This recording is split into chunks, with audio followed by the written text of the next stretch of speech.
Ready? Good evening. Please welcome to the stage AIA EVP CEO Lakeisha Ann Woods, CAE.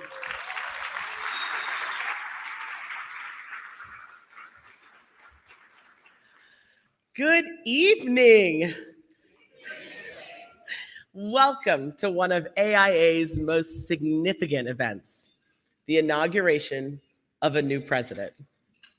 It is a pleasure to see all of you here, and greetings to our guests joining us on LinkedIn Live. Over 500 people are joining us online right now.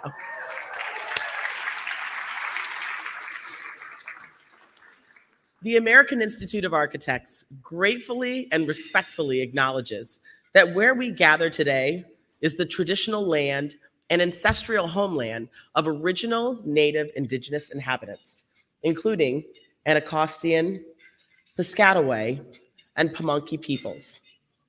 We honor and respect the elders, past and present, and we recognize and honor the formerly enslaved people whose shoulders we stand.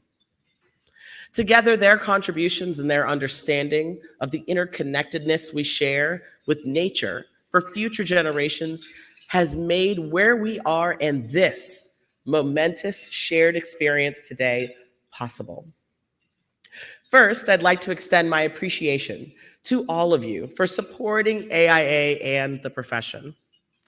The collective leadership in this room is moving our profession forward. Thank you for your unwavering commitment.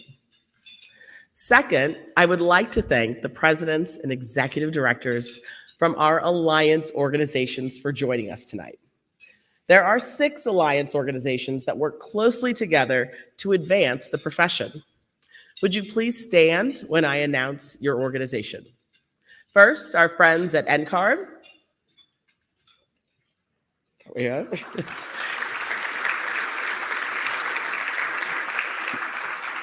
Next, NOMA. There we go.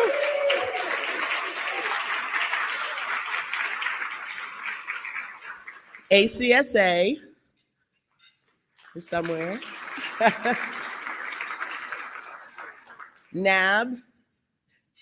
And AIA, very good. And AIAS. Thank you all for being here and for your partnership. Another special guest I'd like to recognize is Angela Brooks, President of the American Planning Association. Thank you, Angela, for joining us this evening.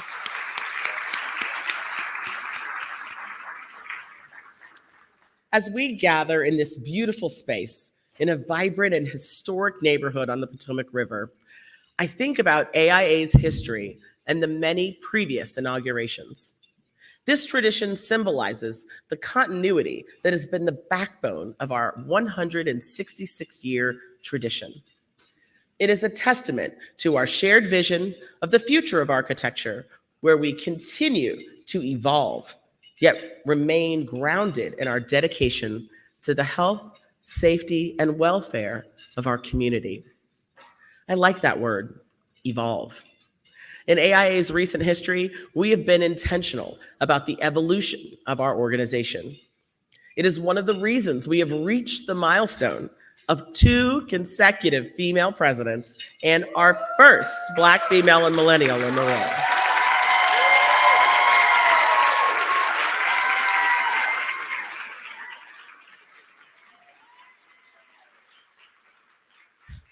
Evolution is exactly what we need to constantly raise the bar for architectural excellence, fostering inclusivity, and championing sustainability. Kimberly Dowdell steps into this role at a time when our strategic plan is more relevant than ever. The world around us is rapidly changing, and our institute must keep pace. We are committed to building on the progress we have made, pushing boundaries, and shaping a better built environment. I am excited and ready to embark on this journey with Kimberly, just as I was with Emily 12 months ago. Has it been that long, Emily? It was an action-packed year with so many great events like A23, the sold-out Women's Leadership Summit, promoting the importance of a chief architect at the U.S. Conference of Mayors, your dedicated efforts at the National Girl Scouts Conference, and of course, just returning from Dubai for COP28. Thank you, Emily, for your tireless efforts and commitment.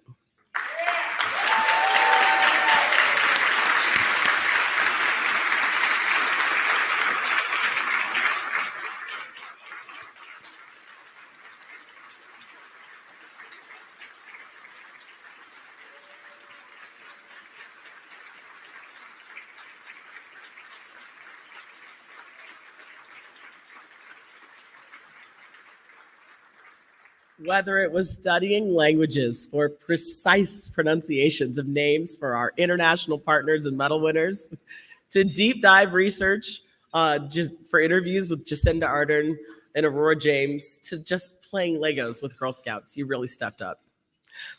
I knew your dedication to AIA right from the start, as you took a board meeting from a hospital room.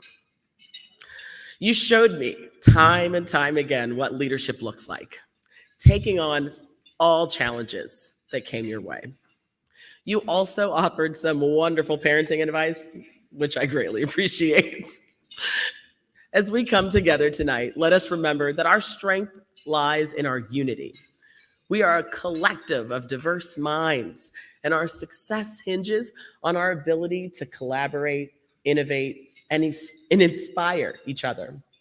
So let us continue to learn from one another, support each other, and work together to realize our shared vision. Now, please join me in welcoming 2023 President Emily Grandstaff Rice, FAIA.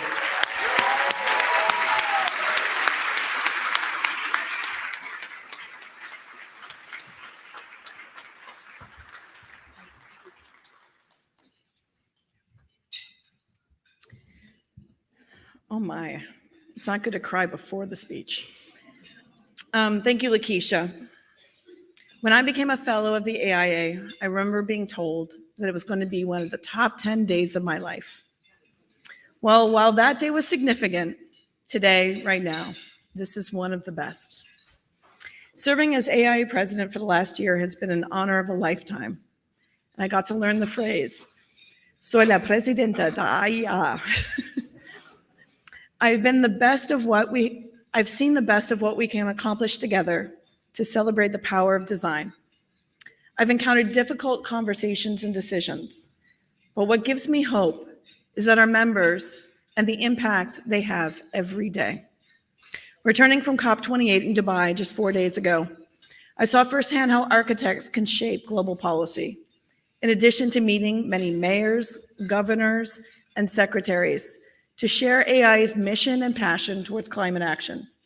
I got to high-five my senator, but I also got a hug from a Filipino architect who, after hearing me speak at the United Architects of the Philippines event, told me how much seeing a woman in leadership gave her hope. Throughout this year, I've spoken constantly about how architects are leaders. I'm struck by the incredible potential, talent, expertise, and the many ways one can be an architect. We tend to be, by temperament and training, dreamers. And if you think about it, being an architect sometimes takes a leap of faith, or as one of my professors would say, suspension of disbelief. Being an architect today means creating a better, safer, more sustainable, and just world, one project, one city, one decision at a time. It means holding tightly to the fundamental belief that through good design, we can make a positive, lasting, and meaningful difference. No space is neutral. We must remember that. And we do. You do. In your communities, every day. Another fundamental part of being an architect is being a leader. Your daily acts of collaboration, design, and innovation are all acts of leadership. Forget titles or positions, appointments, elections. Being an architect means you lead through your work, in your projects, and through the AIA. As I said at my inauguration, I love this quote from John Quincy Adams. If your actions inspire others to dream more, learn more, do more, and become more, you are a leader. This is exactly what being an architect means today. We do more than draw and design buildings and spaces. We change how people work, live, play, and learn. We create places and spaces that allow others to realize their dreams, find their joy, and to feel safe. My sincere hope is that through my leadership as president, I inspired others to become more themselves. There's no doubt that the Institute is changing, and I'm so proud to be part of that, especially when looking at our next 100th president, Kimberly Dowdell.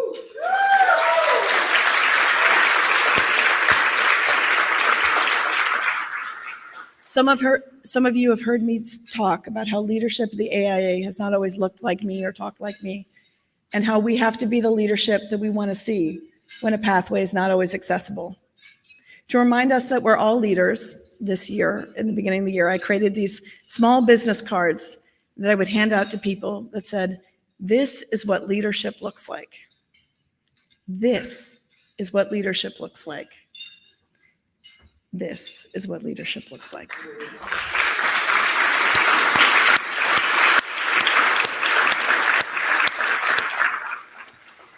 I want to thank my amazing firm of Perkins & Will for cheering me on and supporting me in this journey. I want to thank the AIA staff for making sure I never fell, literally or figuratively. I want to thank my many, many friends and mentors in the AIA for pushing me and cheering me on, and many of you are here tonight. To the 2023 College of Fellows, Chancellor Frances Howes-Bend, and the newly inaugurated 2024 Chancellor Ron Blitch, I applaud your commitment to the extraordinary leadership that has shaped our profession. To Lakeisha and the 2023 board, I said it earlier, you are the leaders I dream of. It was such an honor to serve with you. And to my family, I want to thank Matt, Colin, and Anna for their patience and humor. There will be no dancing dinosaurs tonight. That's okay. She's all good. While my daughter likes to say that she's not sure she wants to become an architect, she wouldn't mind being president.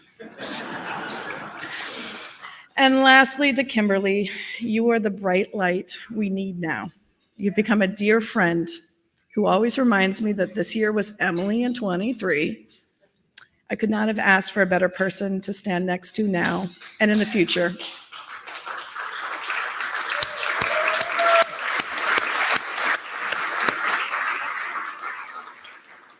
So we talk a lot about opening doors. I'm opening a door right now. Please join me to officially become the 2024 AIA president.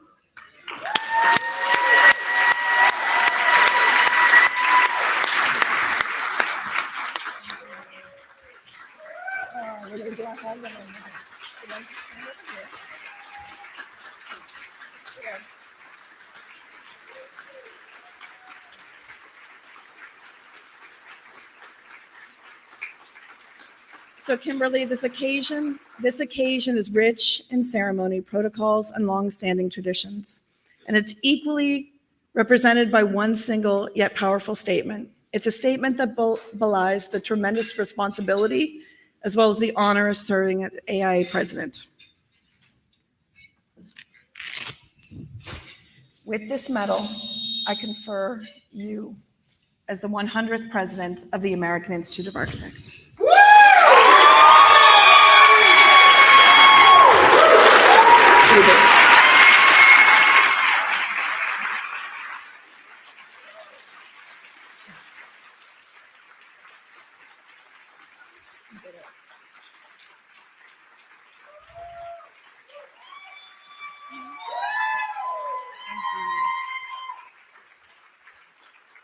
Well, as my first act as president, it's a privilege, Emily, to confer on you the AIA's former president's medal.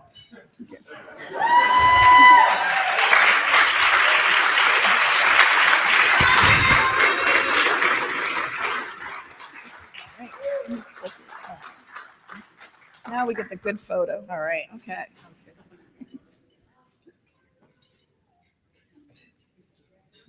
It looks good on you. Thank you. That looks good on you too. It's a good color. All Great, I think we got it.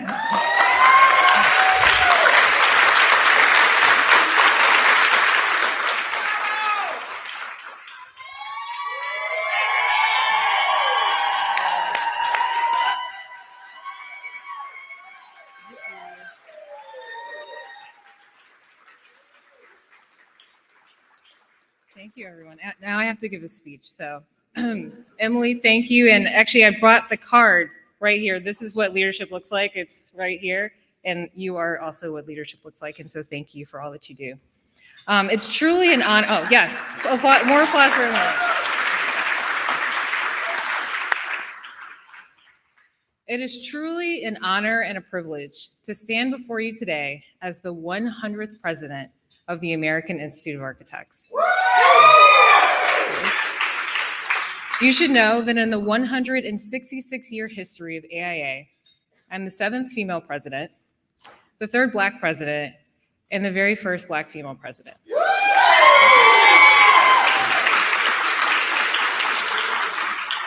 I stand on the shoulders of giants, so I thank all of those who have come before me, from president number 1 to 99. And yes, we do refer to one another by our number as presidents, so you can call me 100. Now, I'm also the first AIA president of the millennial generation. So of course, I'm live streaming this event. So hello to my friends on the internet. Thank you so much for being here. Yes.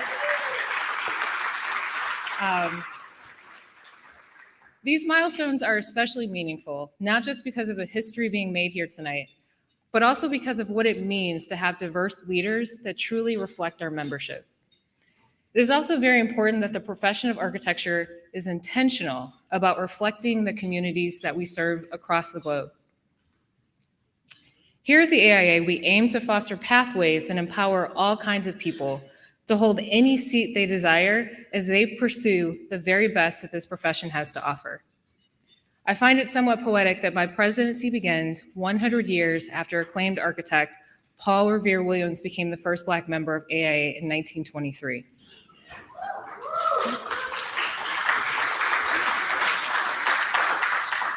Williams was also the first Black fellow of the AIA and a winner of the 2017 AIA Gold Medal, awarded posthumously. Mr. Williams once said, "The things we accomplish are expressions of our purpose." And I think that's so true. My journey to discovering the purpose in my own life began when I was a young girl growing up in Detroit. My grandmother, Mrs. Nina Dowdell, played a significant role in raising me in her senior living community. Our most famous neighbor was Rosa Parks, who I met when I was about 6 years old. Yeah, that's pretty cool, right? So my grandmother gave me the great gift of faith very early on, and I know her prayers are still covering me. She's an ancestor now, but once a granny's girl, always a granny's girl. So, said I wasn't gonna cry, I don't wanna mess up my makeup, so just gonna keep going here. So I was profoundly impacted by experiences during childhood that involved watching buildings of all types being shuttered and demolished all around me in Detroit. One of my earliest childhood ambitions was to become a doctor because I wanted to help people. However, at age 11, I had a change of heart. I began to think that if I could play a role in revitalizing buildings like the Hudson's Department Store on Woodward Avenue or the old City Hall, then my purpose would become the healing of my city. In a way, I'd be like a doctor, but operating at a different scale. That was the moment when I decided to become an architect. With this purpose in mind, I went on to study architecture, then practice architecture, work in government, teach architecture and urban planning, redevelop properties, serve as a university trustee, and lead the National Organization of Minority Architects, or NOMA.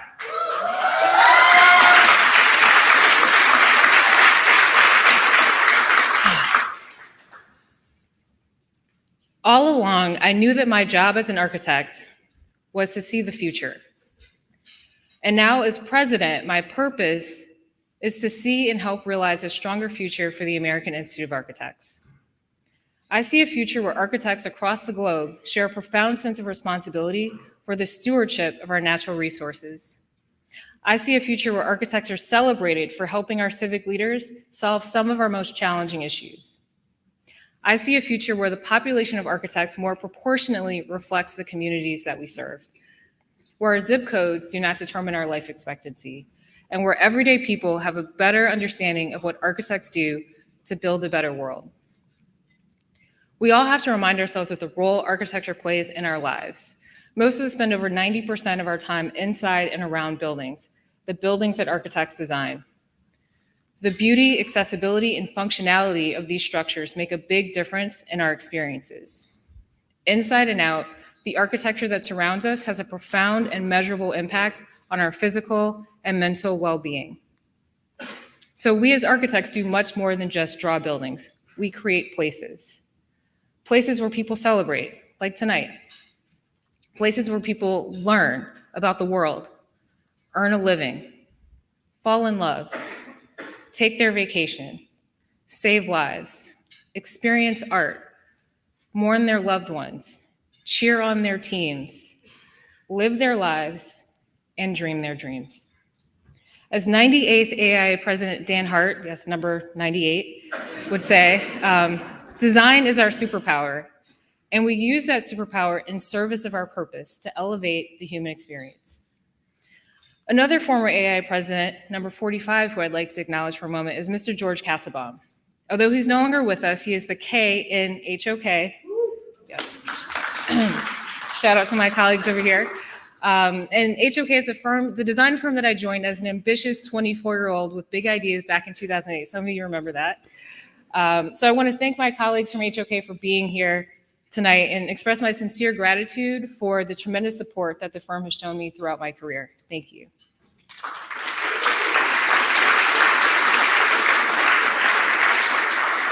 While I have several additional thank yous to share in just a few moments, I want to acknowledge a very influential person here tonight who has been a supporter and mentor of mine for nearly a decade. Ms. Sheila Johnson recently wrote a new memoir, Walk Through Fire, and as advice to her younger self, she said, trust your instincts. So Sheila, thank you for your guidance.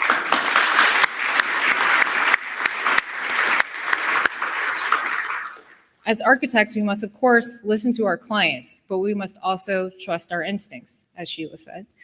So for the next year as AIA president, our membership is my client, and my instincts tell me that the AIA must do more to elevate, support, and propel architects into a new evolution of practice for the betterment of our society. In fact, my presidential promise to you is more. That is more in 24. Yes. As your president, I will focus on 3 specific pillars where we must do more. More money, more members, and more mission.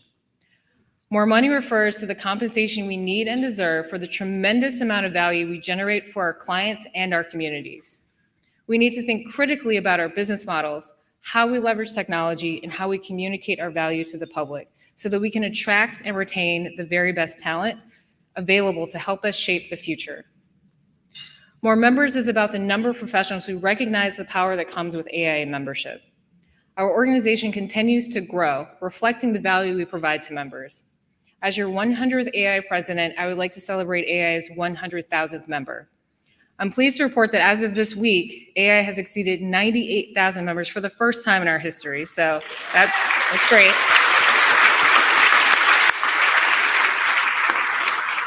While this is so wonderful, I still want more in 24. So help us reach this goal by joining or renewing today. So 100,000 members, do you think we can do it? Yeah, I think so, 100%. So back to more in 24. With more money and more members, AIA will be in a stronger position to help our members deliver more mission. Together, we will achieve a more sustainable and equitable built environment for all, centered on design excellence and improving people's lives. With that, I want to thank you in advance for helping us to achieve #MoreIn24. I also want to extend my deepest heartfelt thanks to my family and friends who have traveled from near and far to be here. I know that some of you don't really know what I do all day, and that's all right. I love you for your role in my life, and I couldn't be more thrilled to have you here with me for this momentous occasion. So thank you.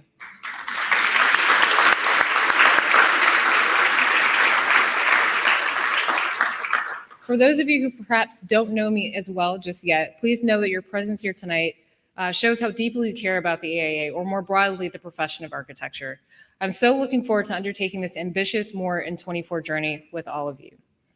And so I'd like to thank every one of you from the bottom of my heart for being here. In addition, I must give special thanks to number 99, Emily Grandstaff Rice, the first person who suggested that I run for AIA president while I was serving as NOMA president in 2019. Jane Frederick, number 96, who strongly encouraged me to run for president when I did. Brian Hudson over there, no, this is, you gotta listen here. He drove from Chicago to Detroit on August 26, 2016, just to convince me to stand up and serve as NOMA president. He put in the work. So who knew we'd be here tonight as a result of that dinner conversation? So thank you, Brian. I must also thank Kathy Dixon and Steve Lewis, who not only served as mentors to me over the last 20 years, but also became my extended family and connected me with jobs, other mentors, and even housing in DC and New York. So thank you. A major thank you to my NOMA community overall, which has prepared me for this very moment. So shout out to NOMA. Thank you.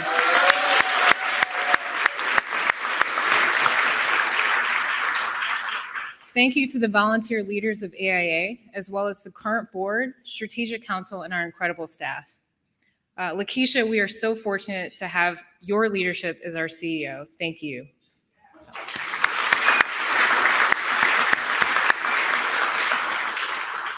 As I stand before you tonight, I promise our members around the globe to listen, follow my instincts, and to have the courage necessary to represent our collective interests.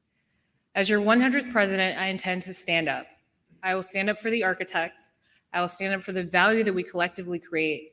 I will stand up for the equitable and sustainable world to which we uniquely contribute. And I already know you will stand with me. Thank you very much.